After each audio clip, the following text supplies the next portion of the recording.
Hello everyone, welcome to Game Junk Prototype episode 59, recording on Thursday, April 29th, 2021. My name is Frank. And my name is Sean. My name's Andrew.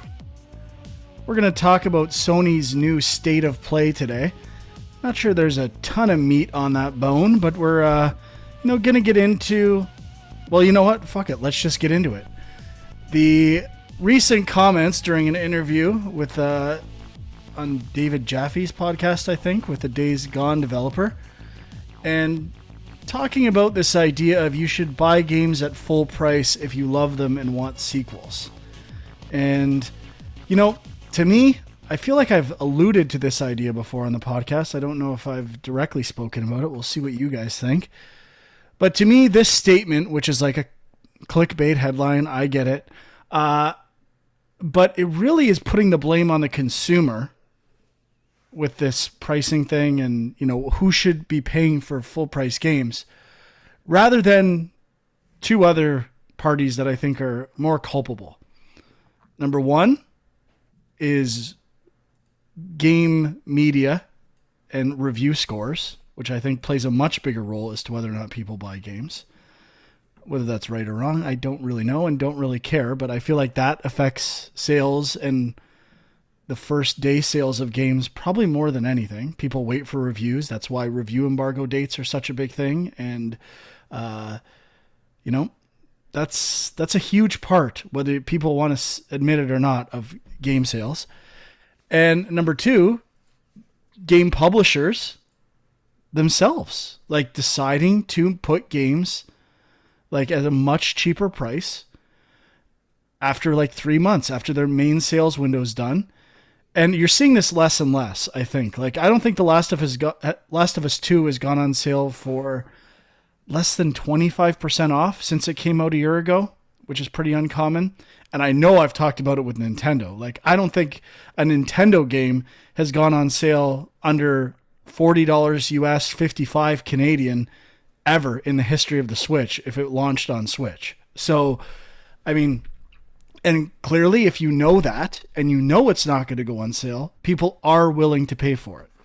And David Jaffe, I think, in the article I read said, well, how do you know you're going to love a game day one, like if you're going to pay full price? So that's why I kind of agree. Like, if you hear a game is good and word of mouth builds, and even though review scores are low, people are like, I think it's pretty good, or I like it, which has happened to myself, and I think you guys for a lot of games, then eventually you're like, look, it's not going to go on sale. I just got to bite the bullet and buy it. But until people have that, fear of God put in them, it's never going to change. You're just going to wait for it to go on sale. So I don't know. What do you guys think about this topic?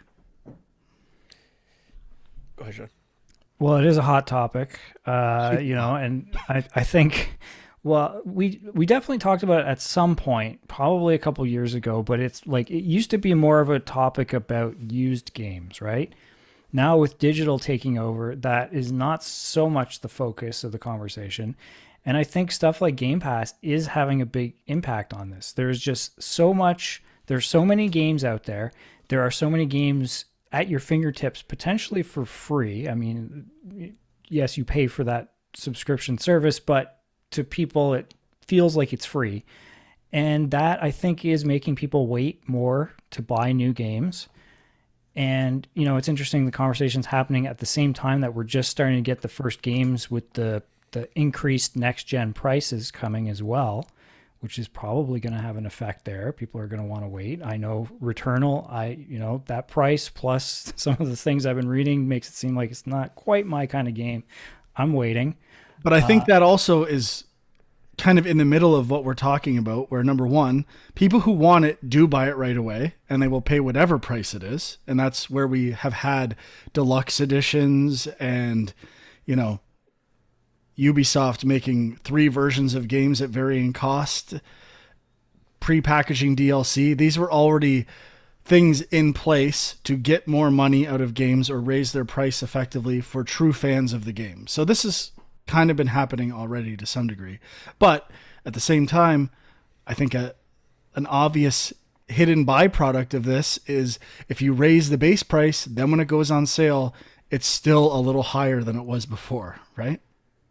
And I think in general, sale prices are going up. Like, there's still, like, in Canada anyway, even at their lowest point now, 32, 35-ish. What do you mean by sale prices? Like percentage off?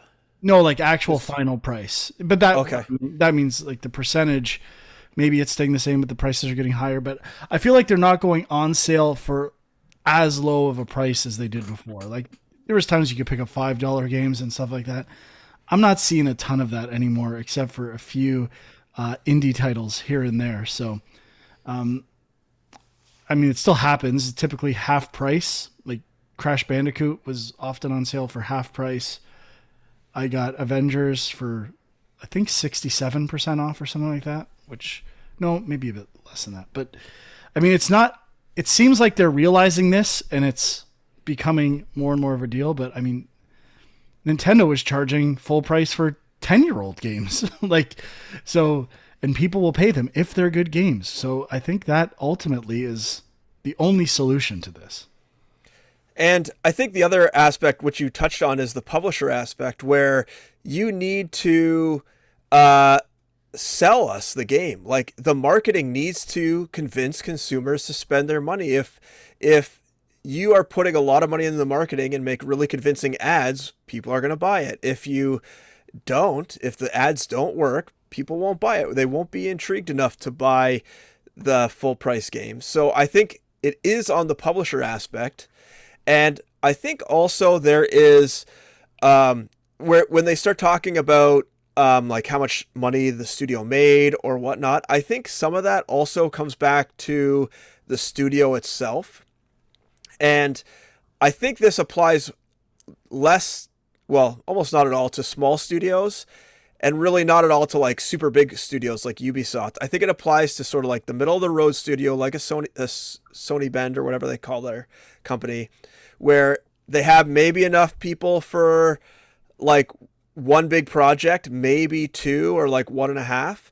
And there's a real problem with these type of studios. I mean, we kind of went through it at Silicon Knights where the big game wraps up and then all of a sudden you have all this staff left over and you start the next game. And what are you going to do? You don't want to lay them all off while you're doing pre-production.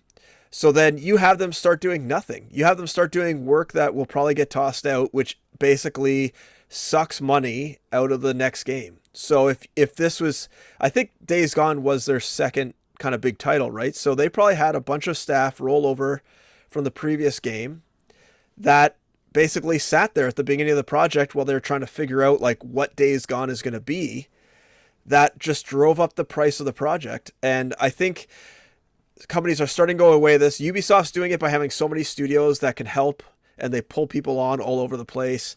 Small indie studios are getting around this by having a small core team and then outsourcing a lot of the art so you don't have the staff kind of hanging around. But I think that also adds to this type of game. I guess it would be I guess AAA, but also like AA, kind of like the bigger studios that are forced to have larger budgets just because they have larger teams, could also contribute to this guy being frustrated and not having, you know, enough money to enough profit to warrant Days Gone 2. I'm just going to say this. If the review scores for Days Gone were 8.5 or something like that, I don't think we'd be even having this conversation. You don't think so, even if the sales weren't there? No, I'm saying the sales would be there. I think okay. That's how big of a factor review I think you're right. Like, it was a game people were aware of. It was, you know, pretty well promoted, I think, but it was just an unknown. And I think I remember the reviews being kind of lackluster. And it was just a game where, you know, for whatever reason, I feel like the critics maybe just didn't get it at the time. Something happened there, and over time people discovered it and got into it. And I guess that's where the developers are feeling kind of like left in the dust here, because they, you know, had a game that eventually found its audience, but because those initial sales didn't happen, they never got to make that sequel that they wanted to make. So I get the frustration, but I mean, there's multiple factors going on there. And I don't think you can blame the consumers in this case. And I think this all stemmed out of the idea that PlayStation Plus expanded the window to more people. the game was on PlayStation Plus, and they saw more engagement, and that this was a rebuttal to that comment, saying, yeah, but you should still buy the game at full price. And another part of that, which I feel like Xbox was working on at some point, or maybe I'm just imagining it, or thought they were going to do this, but like, what does that mean? It's basically a free game, but demos, I think, should be a bigger thing. Like, I know some games do like free weekends, but obviously if your game is 10 hours, you can't do a free weekend for it. Like, I think probably Resident Evil Village, I'd be curious to see the numbers of pre-orders and stuff like that. And that's for an established franchise. If you've played Resident Evil 7, you can kind of imagine what Resident Evil 8 is, like, to some degree. So for a game that's never been released before, like, I'm surprised, like, even Returnal. Like, those are the games that need a demo, right? The game is run-based, right? Let people do one run for free or something, right? Like, if that's your loop or whatever, like, maybe they will do that in a couple of weeks or something like that. Or months is probably better.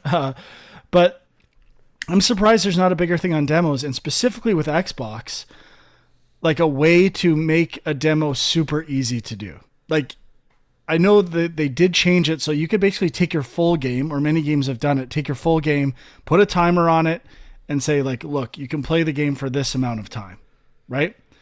And that's kind of what EA Play does. Like, you see the 10 hours remaining on those titles left in the demo, and like, just not a way to say, look, when we launch our game, you can play this long for free, and that's all there is to it. Or, like, to me, at least that's a competitor to Steam, which is, you know, if you've played less than 2 hours on the game and you're within 2 weeks, you can get a full refund, which I think, like, it leads me to buy more stuff, especially it would on consoles where I'm more likely to play it or give it a try in the first 2-week window. A good recent example, Outriders seemed to get a lot of attention from that demo. And I mean, I don't know what the sales are like. I mean, obviously Game Pass is kind of a factor in there somewhere, but a lot of people were talking about it, and a lot of people who maybe weren't interested got interested because of the demo. So I agree. I think that needs to happen more. I don't totally understand why it doesn't, especially now with everything going digital. It makes sense. But I think something like Resident Evil, like, those are the kind of games that will get the pre-orders and the day one purchases no matter what, because it's an established franchise. But that's kind of the problem, is anything that's an original IP, people are not taking the risks on those because they don't know what it is. And that's just human nature. And let's be honest. I know we talked about how, like, the age range for gamers has gotten much wider now that, like, we're in our 40s and still buying and playing lots of stuff. And I would say, like, younger people do not have money. They do not pay for games. A lot of the free games are huge with them. Free games, older people. A lot of young people steal games, especially on PC. So, like, I don't know what else to say. Like, they're never going to pay for games. When we were young, we most likely rented games rather than buying them outright. Here and there we would, but when I think of the games I would buy for sure, they were Nintendo games a lot of the time. So you kind of knew there was, for a first-party Nintendo game, there was a quality bar for the most part. I think that's degraded a little bit, but I'd say it's still there.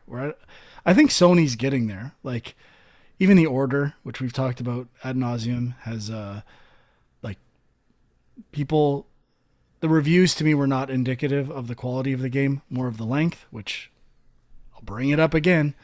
I don't understand these websites who decide when and when not to factor in value into a review. If value is such a big deal, how is Metal Gear Solid Ground Zeroes an 8.5 game, IGN? Like, get real. Either value matters or it doesn't. Mario Odyssey should be a 10 out of 10 if it's $1,000 or $10. That's my take on reviewing things. Yeah, I mean, people get on game critics. A lot of people do not like game critics. They think, they're out to lunch or they're easily influenced or whatever else. I don't totally believe that. Like, I think they're like any other kind of critic. I think they are trying to have an opinion and they're trying to critically think about a game. But, unfortunately, compare games to movies. Like, reviews just have a bigger impact. I think because it's more money, people are just looking at that so much more to decide where they want to put their money. And like, yeah, these reviews are all subjective, but when people just kind of look at the Metacritic score and that's what they go by, I mean, you can really get screwed. I think the old EGM way, Electronic Gaming Monthly, was the best way to do it. They had 4 opinions for every game, and they would range by like 1.5, sometimes 3 points. And maybe this is kind of the film junk way to some degree, and game junk.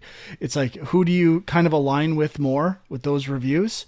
And it's like, I can't believe no website does that, where 4 people review it separately. I think it's a money thing. It's expensive to have 4 people review a game. Yeah, outsource it to people. Like, I'm not saying they have to write a full review. That's what was great about EGM. It was like a blurb. It was a paragraph blurb. And like, it's maybe you have a main review and then like ancillary scores or something like that, that's surrounded by other people on the staff that may not have played it, might not have beaten it or put 60 hours in, but are giving their impression. You're like,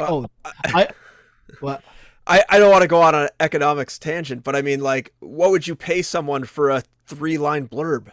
You have to pay them. If the game's 30 hours, are you going to pay them $100 and make them work 30 hours for $100? It just doesn't make sense. Full-time employees that play a lot of games. It's their only job. So you're going to have them waste a week to do a 3-line blurb. No, I just said they don't have to play the whole game. Okay. They play it to some. You don't think most people are playing the new big game at websites? Maybe not. Maybe I'm imagining that. But then how are they voting on Game of the Year if they haven't played every game? I mean, hey, if people are voting on the Oscars without having seen all the movies, like, games are even more of a time commitment. Which I understand. Then I would have a team of reviewers for a genre or something like that. Like, it just. I have seen a few sites where they at least have, like, somebody else's take, and it's just like a couple sentences. Like, it does happen here and there, but that doesn't factor into the Metacritic score. So ultimately, that's where a lot of people just look.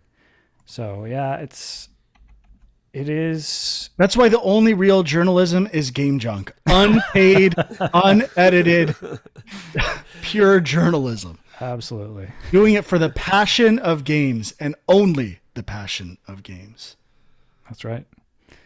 Now, one other quick thing I just want to bring up with this whole discussion, and I think it has come up before, but this idea of like a mid-range price for games, or like just sort of like flexible pricing in general.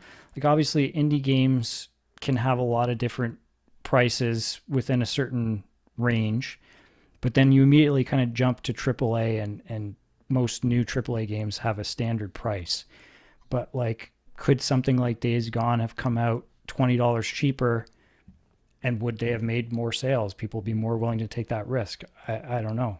It's just a thought, but it seems like something worth exploring. It used to happen more, right? Like, just not that often anymore. Yeah, I mean, unfortunately, a huge part of that too is the idea of value. How long is a game? And like, I don't know how you're going to fix these things. It's just the way it is. That's the market. That's the audience. Yeah. You have to make a great game or be part of a franchise that people already consider to be great. And then you're Nintendo and you release the same game twice for double the money with Pokemon. Like, who knows what, like, there's no rules. It's just, people love things. People don't love other things. I don't know why they do. There's lots of games I don't understand why people like, and I don't understand why they don't love other games. Well, that could be a good segue to one of the games they showed at the State Fired of Play. Let's get to the State of Play. So it starts off with, it was teased with 2 special indie announcements. How did they phrase it? wasn't unannounced. It was upcoming, upcoming indie games. Yeah. And those games were Subnautica Below Zero. I've never played a Subnautica game, or the original Subnautica, and I do think it looks pretty good. It's really good. Yeah, and I've heard really good things. This one looks really good as well. Like, I love the animations on the creatures and stuff like that. Like, I feel like I need to play the first one. And I think it was part of Play at Home pretty recently, which I'll get to in a second. So they said if you own the first game. Now, is this DLC? Below Zero? No, it's like Sub-Zero 2. I mean, I think originally it was supposed to be DLC, and I believe they kind of changed it to be kind of like Sub-Zero or Subnautica 2. Okay, so this is where that doesn't make sense to me. Don't forget, if you already own the original Subnautica, then you'll also be eligible for a free PS4 to PS5 upgrade. Of Subnautica, of number so one. Subnautica's coming out on PS5 as well? Yes. It's basically just like the next gen upgrade version. Yeah. So if you got it through the Play at Home, then I guess you get it? That was my next question. I assume. I hope so. We're going to find out on May 15th. That counts as owning the game with Play at Home. Like, you add it to your library.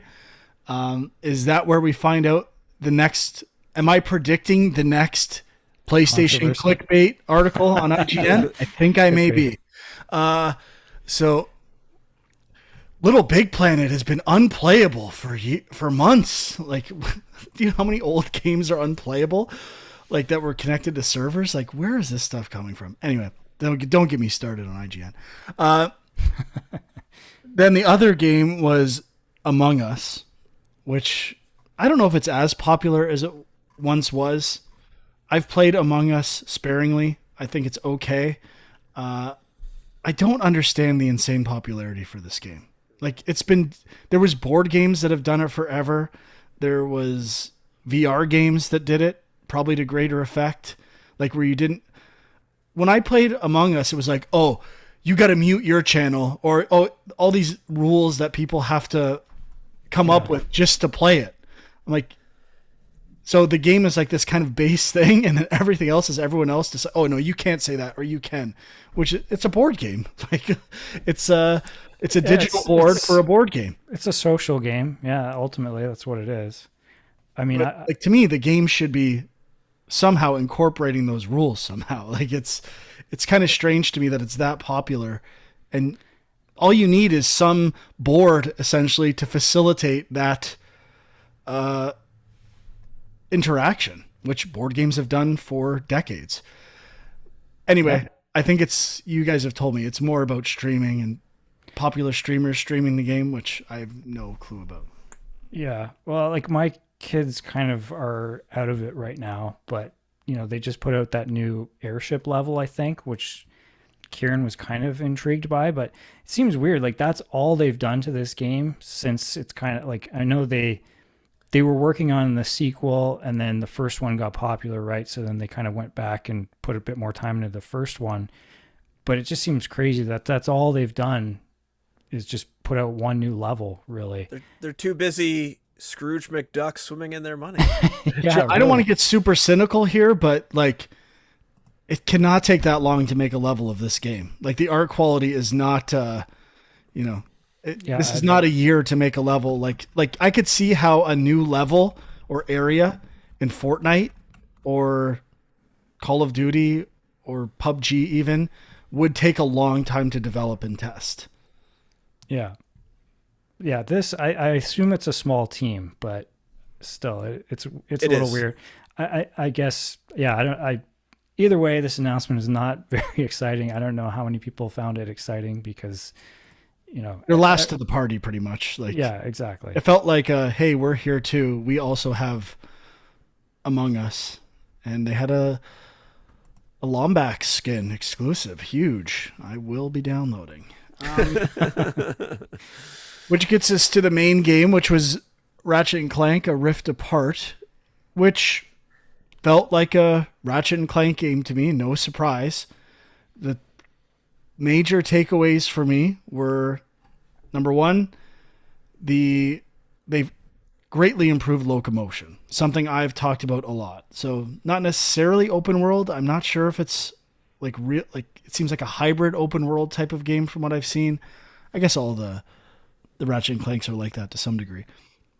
But the wall running, dashing in the air, these are all tried and true ways of getting around a world in an entertaining way. So I'm glad to see that finally coming to the game. I think it's when you compare the speed of that game to other action games, it's relatively slow. So I think they needed a way to increase that. And part of that is the dash, which I love the look of the dash, where it's like phasing and you see the bodies moving. I think they said something about it being like a actual dimensional shift or something when you dodge. But I thought that looked fantastic and a much needed addition to the series. And number two was basically just the graphical fidelity. Like, I think it looks amazing. And other than that, it's pretty much exactly what I would expect. I thought the topiary gun was kind of neat. I know the game is known for its strange guns. I thought that was a cool new idea. And because up until that point, it was basically a pistol and a shotgun. I'm like, well, I feel like I've seen this. That's not what this game is about. So I thought that was an inventive new gun for the game, and I hope there's more like that. But I don't think it made me more excited than I already was. I'm probably exactly the same. It is what I thought it would be. What did you guys think? I thought pretty much the same as you. I thought the character models looked absolutely incredible. Not just in the cutscenes, but also in game. I thought the fur looked really good. Fur is really hard to pull off. And like the expression in the characters' faces for all the cutscenes was really, really catching. The environments looked really good, really like full of stuff. Just they must have been tons of listening stuff. to Sean at Insomniac, because I don't know if you were going to say this, Sean, but you were really disappointed with the activity in the Spider-Man games. Like, the city just didn't feel alive, and they were mentioning that over and over again. So you must not have been alone, or they are big Sean fans and wanted to please you. They had to step it up, and I think they did. Absolutely. The other thing I found was I still find that rift mechanic a little confusing. Like, I don't know if you really ever, like, how would you know where you're going to end up? Just kind of like grab it and hope you end up somewhere you know where you are. Like, it just kind of seems like I think in the original previews you used to be able to kind of see through it like it was a window. Yeah. But it kind of just seemed like this kind of like purpley sheer thing that you couldn't really see through, and then you just kind of go through. I think that those purpley sheer ones, at least, were basically collectibles in the one way they were presented in the game, where it's like I think they called it a mini dimension or something like that, which I assumed is like, oh, you find these, they're kind of throwbacks to old versions of the game, or a small challenge, like the challenge rooms almost in, Yeah, what do they call them, like a rift bubble or something like that? yeah, mini rift, I think, or something Okay. like that.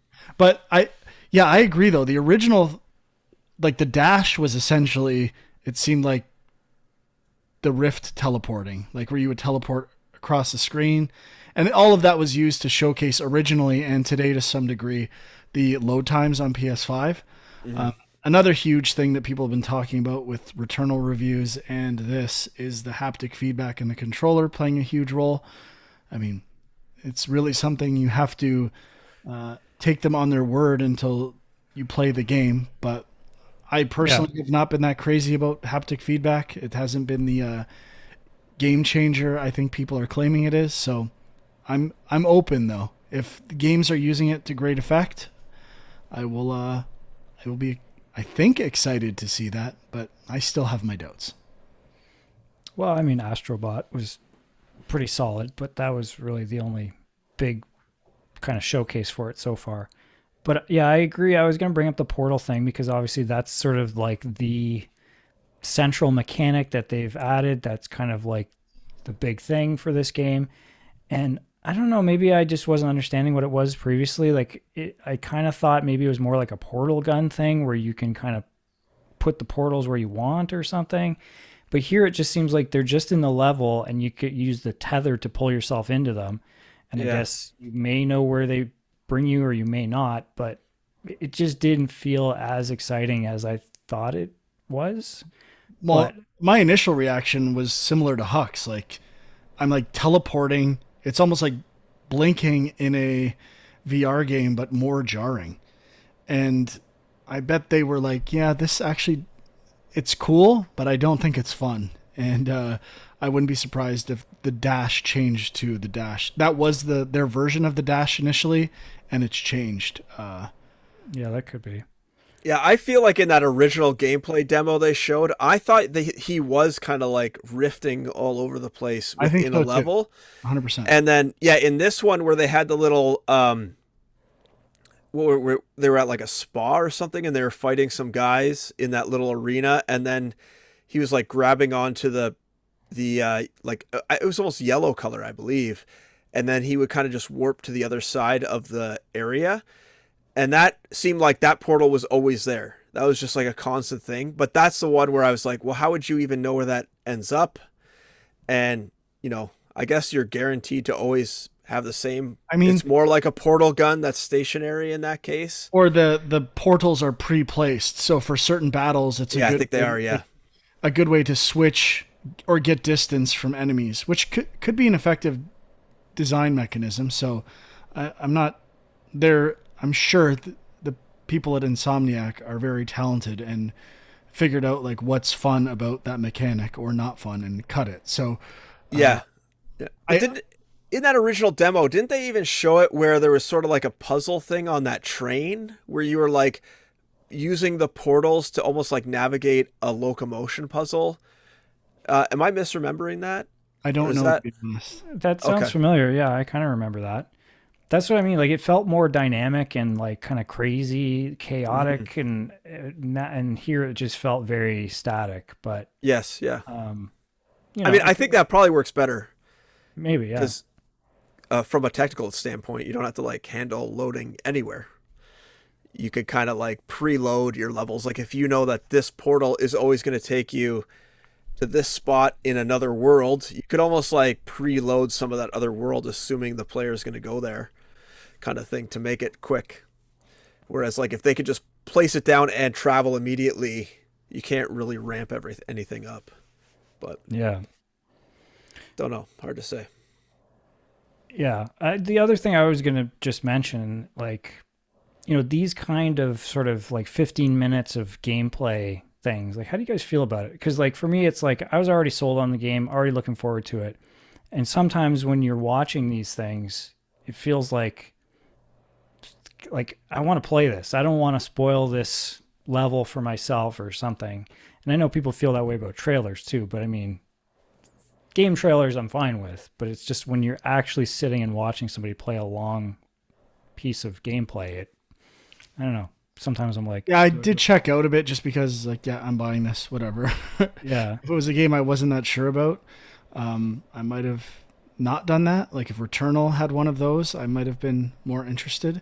But I know what a Ratchet and Clank game is. I have certain expectations as to what that will mean on a next-gen console, and this seemed like it was more about affirming those ideas to some degree.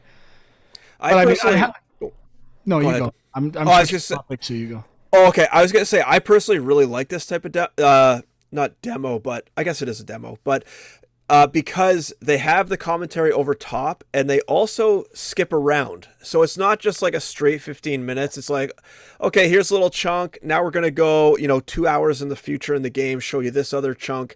So you don't really get the full gameplay experience. You're not like watching people walk through boring areas. It's only kind of like jam-packed actiony areas or specific things they want to show you. And they have a commentary over top, so you have someone kind of explaining maybe what the person with the controller is doing or what they're experiencing. Whereas like if you're literally just watching a video, you don't necessarily get it. It's more like you're watching a movie rather than a game. And I think it kind of bridges the gap a bit, and it kind of helps you kind of understand what's going on in the game. And I like it. I think it's good. Yeah, I agree, except my one counterpoint would be in this demo for the first 3 minutes, I did feel like I was watching people walk around really slow. Yeah. Yeah. So, yeah, but overall, I completely agree with Huck on that. Before you switch, one more thing. Well, it's going to be about this game, but... Okay, I just had to think about something that brought up in the demo, and it was related to the shooting mechanic. Now, I haven't played a game that uses the haptic feedback yet, so, like, how does the triggers feel? Because they're talking about doing a lot of, like, if you hold it down half, it shoots this way. If you full, it's this way. Like, is that really going to be controllable when you're in a game and, like, kind of running around a little frantic? Are you going to be able to, like, control the trigger that other games have done this, and I am with you, Huck. I do not think it's that discernible, the half pull from a full pull. I've commented before, I do not like in Call of Duty resistance on triggers when it's maybe like when it's the primary activity of the game, shooting things, and I'm pulling that trigger over and over again.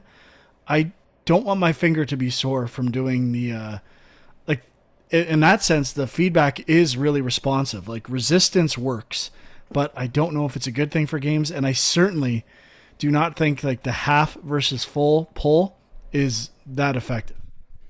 Apparently, Returnal has a mechanic like this, where there's like a secondary fire on the weapons, depending on if you hold it down all the way or not on the left trigger. And the review I read, I forget where it was, but they seemed to really like it. So they thought it was like a really cool new feature. So I don't know if that's going to become something that people adopt, but I'm kind of curious. Yeah, it just seems like the travel on that trigger is really not that much. So like differentiating between a full and a half would be pretty tricky, I'd think. But I don't know, maybe with the improved motors and the haptic feedback and all this stuff, it's a little easier to tell. It could be a personal thing too, and just something like my brain and fingers are not trained to do, and I need a game to properly incentivize me to learn that. But I've tried it before. Like Forza games had analog triggers for acceleration and stuff like that, and I still would just ramp down immediately. So red line, baby. Maybe the resistance would help that a bit, but I'm not sure. So I'm not sold yet personally. I'm looking forward to potentially being sold with Returnal based on what Sean's saying. Have to bring it up. Sony fanboy here. As of June, there will be 3 next-gen exclusive titles on this console. I have not heard a peep from Microsoft, yet everyone is saying how terrible PlayStation is and how amazing Game Pass is. I don't get it. It's a mystery to me. Clearly, there is money being exchanged between Microsoft and other companies. It's so obvious to me, it's unbearable.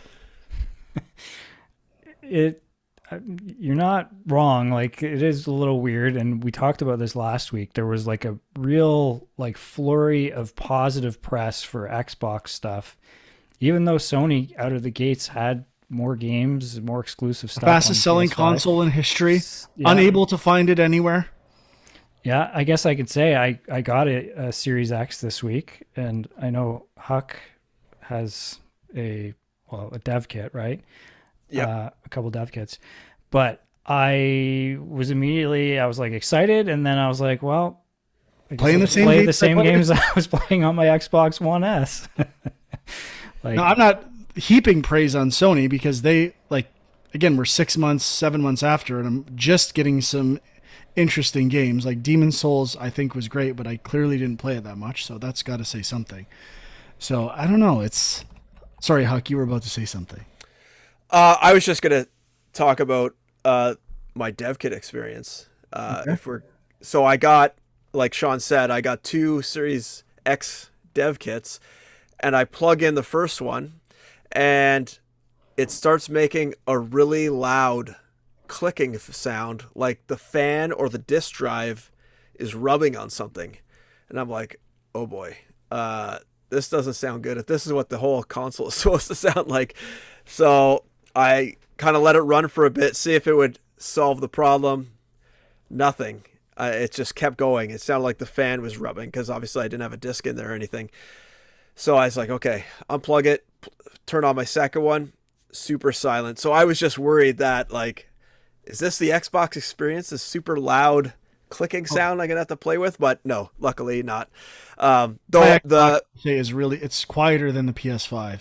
And Yeah. I've had friends that have talked about like the PS5 shaking a little bit, like when watching movies in the disc drive. So there are some issues like that. I will say the thing I've noticed with the Series X is it gets really hot at the top. And I've had friends, this is not me saying this, it's like my casual gamer friends that say like, this thing is like a furnace when it's done. So yeah, the Series X kit, dev kit, is not the same form factor as the retail version, so it's hard to compare the heat, and also I haven't really run anything. But I did try Game of the Year Control on it, and I must say, overhyped. It looks really good. It looks really good with the, like, I think they're doing a little bit of ray tracing in there and stuff, like the global illumination, the reflections they're doing. It's really, really cool. Sorry, I thought you were talking about the controller. Oh, no. Did you get a Series X controller with it? Yep. Yeah, I did. And did that live up to my hype? It feels real nice, yeah. The grip? Yeah, the grips. Yeah, the grips. That I do like that. That's probably my favorite thing. And the D-pad is the D-pad is phenomenal. Pretty solid. Yeah, real clicky and nice to control. It's one of the best controllers ever. I have to say it. So that's why I'm buying them up like crazy. Got to get that new what's the like fluorescent yellowish green one called? Pulse something, I think. No, that's Pulse Red maybe. Didn't even know there was different kinds. Oh yeah, just dropped maybe. Oh boy. Oh, Frank, you just mentioned Pulse. I just wondered if you had any Oh, let's not. So we played directly after Game Junk last week. Sean, Jay, and I played some multiplayer Avengers, and I had bought this Pulse headset at launch with Sony, which I have used for game audio here and there, and I was planning on using for Returnal with 3D audio to see what that's like, but like Sean and Jay couldn't hear me, and I literally, like, it was all muffled and quiet. I looked it up. Apparently it's a thing. The built-in microphone on my controller sounded better than this headset. So clearly something is going on with this thing. And if you're out there, if you had this issue or dealt with it, I meant to research it today, and then I just completely played Scourgebringer all day. I did briefly look it up, and I saw a lot of people complaining about it. The only thing I saw is some people said if you plug it in wired, the mic sounds better. But like, what's the point of that? Like, the whole thing is it's a wireless. I saw headset. something about updating the firmware, which I tried to do through like how I would update controller firmware, and I couldn't find anything. And then I gave up that night. I'm like, this is bullshit, and I really need to follow through with that because that sucks. If I never tested it out and it's basically worthless, I'm kind of pissed. Yeah, I was surprised. I mean, I could see the quality being a little less like wireless versus wired, but it was strangely muffled. Like it sounded like something was over top of the mic. I don't really understand. Which I looked for. I thought, maybe there's a piece of tape or something, or I didn't extend a microphone, and couldn't find anything. But anyway, to me, Sony's dominance continued today. Although I must say, I just looked it up. There are 2 exclusives that you forgot about. But they're not by Microsoft. So the Falconer and Medium, the Medium, and Flight Simulator. That's not on Series X yet, is it? It may not be. No, it's not. Summer, it says. I had meant to look at that because I saw it on a list somewhere. But yeah, that is true. So I mean, and Flight Simulator had its time. People were playing that for a while when it came out. Yeah, I'm curious to try it once it comes to consoles. Was it Falconer or Falconeer? Falconeer. Falconeer. Okay. All right, ready to get into what we played? I got to get this thing edited in 20 minutes because Returnal drops that amount of time. anyone? Yeah. I'll go first because I have very little. I'm just gonna say I finally finished Nier, platinumed it. Full disclosure, bought trophies from the in-game trophy store. I was gonna do it all because I love the game so much, but it was like I did 80% of everything, and then the side missions, the way they're structured is so annoying. You like have to go to the right chapter. I was almost done a mission, like which is a really long side quest that leads to another one, and I couldn't finish it because I hit a story event and it wiped out all my progress. So I'm like, fuck this. I'm tapping out, buying the trophies from the store, done, moving on. And then Scourgebringer, which was on PlayStation, got it, and platinum that fucker this morning, and I'm ready to go. Returnal time. Anyway, Sean, sorry. I was just going to say, I'm impressed that you were able to kind of just let it go and buy the trophies and move on. I think that's progress. I mean, I cheesed the Demon of Hatred in Sekiro. Okay. I mean, that compares nothing to what I used to do to get trophies in games. Like, I mean, I used cheats to get the platinum in Scourgebringer. So, okay. Near Automata is on sale on PSN right now, 50% off. The first one? Yeah. That's kind of strange. Like Game of the Year edition. The new one's out. Or you could just get Game Pass. It is on Game Pass as well. Yeah. But I ended up loving that game by the end. There's a lot of weird quirks that annoyed me, but overall, a really unique experience, which is rare for games, 100%. So, yeah, I'm really glad I finally got that one off the list of shame. Cool. Yeah, it sounds pretty neat. I might have to check it out at some point. But Sean, fair warning, you have to beat the game 3 times to see the real ending. And it's real. If you're not going to get to ending or play through 2 or play through 3, I would say it's not even. I mean, it depends. Like, so, and I know you kind of talked about this, but like each playthrough is pretty unique, right? Like the first 2 are very similar. There's new ideas in the second one. I think that they get progressively better. Okay. I'm gonna have to play this game. Different. It takes place after the events of the first 2, which are concurrent, and then the third one is after. Oh, that's cool. It is really cool. It's an amazing idea, but takes a huge investment. How long do you think it took you? I did every side quest I could for the most part. I think I logged 47 hours total. Okay. Got to juice those numbers for next year's, what was that called? Your annual roundup or... Are you talking to me? No, I'm juicing my numbers for when we do them next year. Oh, the PlayStation roundup. Yeah. Get ready. Yeah. I'm putting in some serious numbers over the next 4 months. That I 100%. Get ready. Okay. I don't have too much. Do you have anything, Huck? Just one small game, yeah. That's it. You want me to go? Yeah, go ahead. So I played a little bit more of Kaze and the Wild Masks. Right, I've been wrong 30 times.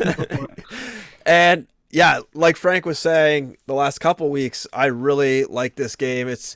They really did some things that really, to me, push this genre forward. One is you could replay. So there's kind of like bonus levels, almost like if you think of like Sonic, where you'd find those like secret rooms and you have to collect those little balls and turn them red instead of blue. They have little bonus sections like that where you like can kill a number of enemies or collect number of crystals or whatever to kind of gain this extra little crystal thing that's hidden. And you can play those. I agree with your comparison, but I think it's even closer to the Donkey Kong Country, the hidden barrel levels or the levels where you would get an animal and like have to get a bunch of the things. Like there's more all I'm saying is there's more variety, right? In one Sonic game, the bonus levels are the same every time, just varying difficulty. Every one of these bonus rooms is completely different. Yeah, sorry, I was just more comparing it in terms of having the levels. But you could replay them as many times as you want, so you don't have to, play through the whole level up to that point again, give it a try to see if you collect it. You just kind of keep going through it. That's a really big time saver, and I think really was a detriment to any other game that doesn't do it this way in this type of platformer game. And then the other thing is that so they track, well, very similar to Donkey Kong Country, you collect letters, Kaze, and you can also, you need to collect 100 crystals in each level. So that's kind of like Mario getting like 100 coins. But if you miss something, it keeps all your progress. So if you get 3 of the 4 letters you need, you only need to get the one you miss in order to actually unlock that achievement, or I guess that unlockable. Yeah. Which is really great, because it's really a pain in the ass to try to, especially if there's some trickier to get ones that you got the first time through, having to not have to do that is a real time saver. And I actually really like that. And it makes me want to go back and play all the levels and kind of get better at it. Try to like find everything. And a lot of the stuff's like really neatly hidden in the levels. So far, I've only played through the first world. I just got to the second world, so I'm still not very far, but even the like bonus level is really creative. They have like these falling away blocks where you have like invisible ledges you need to jump on, and it's a challenging little mini game you have to do. Really liking it. Definitely worth it. Definitely check it out. Totally under the radar game. Game Junk is the only podcast talking about it. Go buy it. Support these guys. It's a really fun game, especially if you like Donkey Kong Country, because it is basically Donkey Kong Country. Yeah, I can't believe that it's not a bigger deal, because it is. This is the cross code of this year. It is the best platformer I've played, like Sean said, since Rayman Legends. Yeah, and I was just going to say, all the little like masks and like different twists on gameplay that they constantly throw in really breaks up kind of like just what could be boring, just jumping platform to platform. But they throw it in just so often that just keeps it fresh, keeps the game moving. It's really well done. This will be the game everyone discovers when it hits Game Pass or Steam sale or something. Probably. It's cheap on Steam. Like, it's half the price of consoles. Like, It was $40 for me on PlayStation. I think it's $20 on Steam or something like that. So, no excuses. The game rocks. Okay, I want merch. This is the game. I want merch. I want a plush Kaze. I want. I love the enemies, like the vegetables and fruits. Like, I think that the enemy designs are amazing. Cool. Yes, definitely. So, a couple things. So, just one thing I want to mention about the Series X as well. So, I mean, one of the things I was actually kind of excited about was just that I could move my 1S upstairs so that if the kids are down here playing, I can now play something upstairs. But then I discovered a problem with this, which I'm sure other people have come across. The Game Pass problem? Yeah, like if they're playing down here signed in as me, I can't play a game upstairs signed in as me. They have to, like, I am now having to set up separate profiles for the kids, but of course anything they've already played and have save games under my name, they're going to lose those saves. So it's kind of frustrating. I mean, it's one of those things, like, Switch has had issues with this too, but just like dealing with sort of like family situations with multiple consoles, I don't know anybody that's really gotten a great system for this yet, but where is the scathing article, IGN, on this unacceptable situation from Microsoft? This is a debacle. So, have you tried a game that you purchased? So I assume that would work. Yeah, because I've had it where you can't play two Game Pass games. It might not work even in that case, because I think it really is the profile, because the message that came up is you're currently playing on another console. If you start this game, it'll end that session. Could be wrong though. I don't know. And I tried to Google some stuff, and there's a lot of like people saying different things work. Apparently, like, as long as you have one of the consoles set as your home console, anyone who's whatever profile they're using, they can play your Game Pass games still. So that is a thing that is nice. But yeah, it's just playing two games simultaneously. I keep finding conflicting information about it. So I haven't tried out with them playing on a different profile. I don't know. I'll report back. Yeah, that's too bad. I'm gonna run into that same thing because I've been having a problem where like the kids are down here playing Minecraft or whatever, and I want to go upstairs and just play some Madden or something, and I can't. So and now I'm running into the problem where if I were to create a new profile for them, well, then they lose all their Minecraft stuff, which obviously is I'm starting disastrous. to, retract my statements towards IGN. Like your kids should have a profile the day they're born.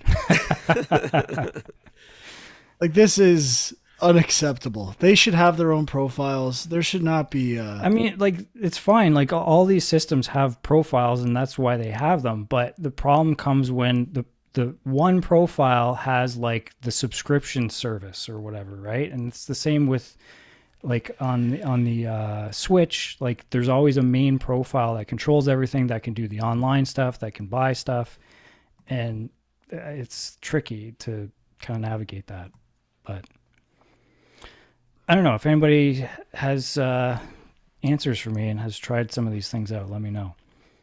I'm assuming there's nothing relating to like being on the same network or anything like that. Like that would obviously be the way around it. It feels like this is all protection, like general protection to stop, me from using your profile at my house and sharing a profile somewhere else like Netflix or Disney Plus. Yeah, and I think that's why they have to have this. It's like I don't know any way around it really. Like I had read at one point that Microsoft lets you have like one of each console, and then if you're using those simultaneously, it's okay. But then I tried it and it didn't work. Like link two consoles and like based on sharing a router or something like that. I guess I don't know. It seems weird that there's not a solution for that, but whatever. We got to wrap up. Returnal's happening in like 9 minutes. So I had one quick game to mention that I actually did play on Game Pass. Had been meaning to try it for a while now. Genesis Noir. You guys seen this thing on there? No. I played a demo when they had a demo on one of the like Microsoft festival days, Right. and I tried it there. Yeah, it's pretty weird. I mean, obviously, noir in the title. I'm kind of interested already. And it is sort of a detective story, I guess. But it's really strange. Like, it kind of opens with this scene where somebody gets shot, and then the gunshot goes in slow motion, and then it turns into, like, they make this comparison between the gunshot and the Big Bang of, like, the universe being created. And then there's the next level is all about planting seeds. It's like very metaphorical and abstract and strange, but the animation style is amazing. Like the visuals I really like. It's mostly black and white, but it's these very curved and exaggerated characters and art style, kind of like half scribbles almost. Hard to describe, and it's got this jazzy kind of soundtrack. So I kind of like that stuff, but ultimately, like the gameplay so far is mostly just a point and click game, but not even really with any puzzles. It's just sort of like find the thing you have to click on to continue. So it is a little frustrating, but it's so weird and artsy that I kind of want to keep playing it just because I've never seen anything like it before. So, I mean, Sean, at this point, you have to finish it. Saying you love detective games and noir. If you don't finish it, you're a complete hypocrite, poser, loser. Well, I'll add it to the 20 other games I got going right now. But, I haven't really heard too many people talking about it, probably because it's so weird right off the bat that, I'm sure it turns a lot of people off, but I kind of liked it. Cool. Anyone else have any other games? Nope. All right, so that's a wrap for this week. I will be going to play Returnal very shortly, and Sean, he looks like it might be a little too intense for Sean. He's backing out. Jay's probably going to back out too. This is the problem when you make hard games. I'm not blaming Jay and Sean. It's I'm actually a little like not crazy about this either, that I'm gonna have to put serious time into this game, but it's the perfect time for me. So I'm excited. I watched a review today and it looks really, really good. And I have a feeling it's going to be better than reviews have indicated. The Metacritic, some people are like giving it 10 out of 10, like really high scores. Yeah. So I don't know. I think it's going to be better than the 8. I mean, I can basically predict every IGN review score. I do it every time. I see a new review post. I'm like, I guarantee I can get very close to predicting what they give this game based on who they favor, what the hype around the game is, publisher, whatever. It's so obvious. Like it's pathetic. Anyway. Yeah, I mean, based on that review, I'm predicting Returnal is much better than that. The reviews I've read have all been very positive, but they're also, go to great lengths to say, oh, this game is the hardest game I've played in years. You have to put this much time into it before it really starts getting fun. Like things like that, where I'm just like, come on, man. Like, but I mean, there's a lot of elements of it that I seem like they should be up my alley, but I'm going to wait and see. Maybe Frank will report back. I don't even have to play it. It's too hard for you, Sean. Don't buy it. I mean, I'm fine with a game that I know I'm not going to actually beat. It's just a question of like, will I get 8 or 10 fun hours out of it still? Then maybe I would buy it, but we'll see. Yeah, I've been playing Hollow Knight, which is definitely hard, but it's I'm working my way through it. What can I say? We'll see. I will report back next week. Anyway, hopefully we got something to talk about other than Returnal. And yeah, Sean? Hopefully. I mean, I haven't heard any new showcases being announced yet, so you never know. We're in the new world of showcases. They can drop at any moment, and I love it. It's great for this podcast.